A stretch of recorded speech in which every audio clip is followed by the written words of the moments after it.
Hello guys, আসসালামু আলাইকুম। আমি নিয়ে আসলাম আপনাদের মাঝে ক্ষীর সেমাই রেসিপি। এর জন্য আমি একটা কড়াইতে 2 চামচ ঘি দিয়ে দেব।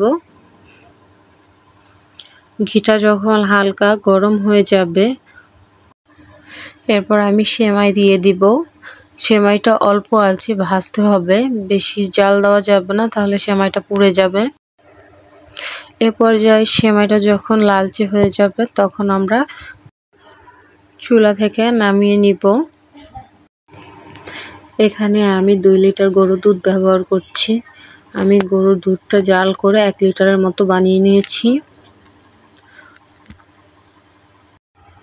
এখানে চাইলে আপনারা গুঁড়া দুধটাও নিতে পারেন। দিয়ে দেব দারুচিনি আর এলাচ। দিয়ে দেব মেজারমেন্ট কাপের আমি 2 কাপের মতো চিনি। এখানে আমি লাল চিনি ব্যবহার করছি। আপনাদের কাছে লাল চিনি না থাকলে আপনারা সাদাটাও ব্যবহার করতে পারেন। দেখেন গাইস, আমার দুধটা জাল করে নেওয়া হয়েছে। এই পর্যায়ে আমি দিয়ে দেব ভেজে রাখা সেমাই। এই পর্যায়ে সেমাইটাকে আমি রান্না করে নিব। সেমাইটাকে অল্প আঁচে রান্না করতে হবে।